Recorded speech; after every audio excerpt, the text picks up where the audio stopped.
വചനം വചനം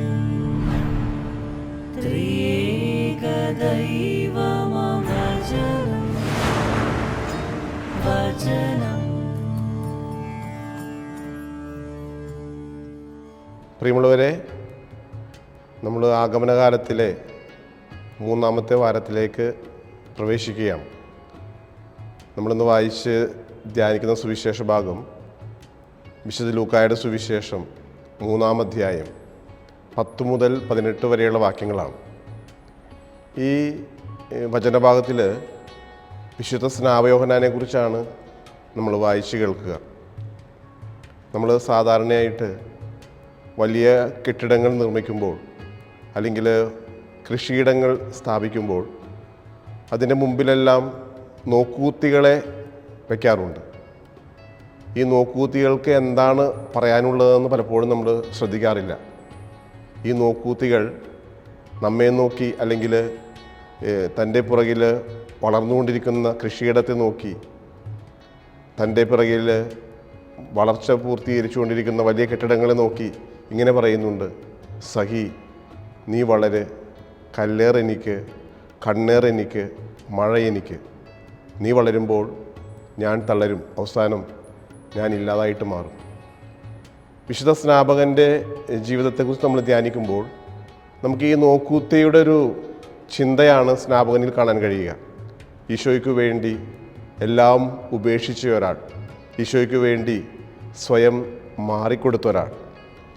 എന്തുകൊണ്ടായിരിക്കാം സ്നാപകൻ അങ്ങനെ സ്വയം ചെറുതാകാനായിട്ട് കഴിഞ്ഞത്? കാരണം സ്നാപകൻ അതിന് സാധിച്ചത് ദൈവപരിപാലനയിലുള്ള ആശ്രയത്വമാണ്. ദൈവമറിയാതെ ഒന്നും സംഭവിക്കുന്നില്ല. തൻ്റെ ജീവിതം ദൈവത്തിൻ്റെ പ്രത്യേകമായിട്ടുള്ള നിയോഗമാണ്. ഇപ്രകാരം ദൈവത്തിൻ്റെ പരിപാലനയിലുള്ള ആശ്രയത്വം വിശുദ്ധ സ്നാപയോഹന്നാനെ ചെറുതാകാൻ, ഈശോയ്ക്ക് വേണ്ടി വഴിമാറിക്കൊടുക്കാൻ ശക്തനാക്കി മാറ്റുകയാണ്.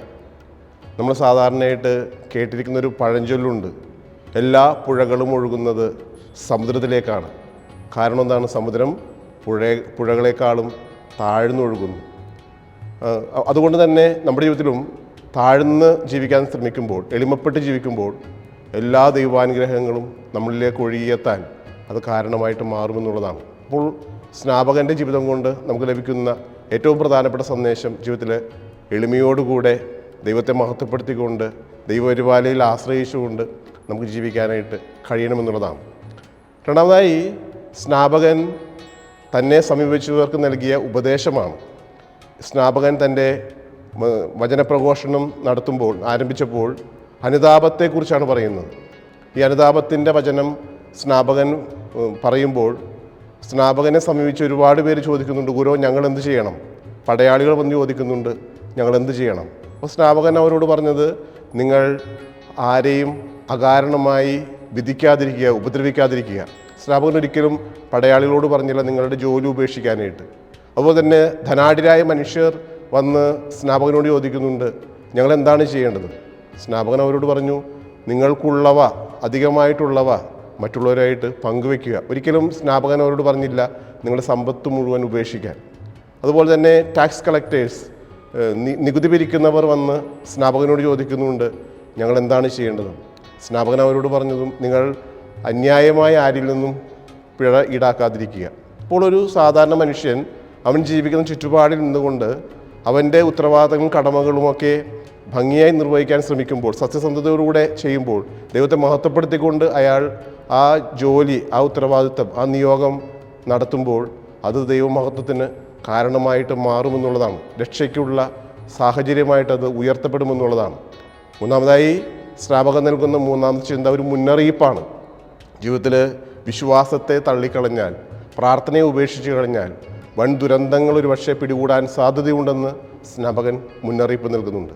അപ്പോൾ നമ്മളിന്ന് ഈ വിശുദ്ധ സ്നാപകനെ കുറിച്ച് ധ്യാനിക്കുമ്പോൾ പ്രത്യേകമായി നമുക്കും ഈ സ്നാപകൻ്റെ മാധ്യസ്ഥം യാചിക്കാം. നമ്മുടെ ജീവിതത്തിനകത്ത് ദൈവത്തെ മഹത്വപ്പെടുത്തിക്കൊണ്ട് ജീവിക്കുവാൻ, ദൈവത്തിൻ്റെ പരിപാലനയിൽ ആശ്രയിച്ചുകൊണ്ട് ജീവിക്കുവാൻ, നമുക്ക് നൽകപ്പെട്ട ഉത്തരവാദിത്തവും കടമകളും വിശ്വസ്തയോടെ നിർവഹിക്കുവാൻ, പ്രാർത്ഥനയാകുന്ന ആയുധം മുറുകെ പിടിച്ചുകൊണ്ട് ജീവിതത്തിൽ സുരക്ഷിതമായി മുന്നോട്ട് പോകാൻ ഒക്കെ നമുക്ക് ആഗ്രഹിക്കാം, നമുക്ക് പ്രാർത്ഥിക്കാം.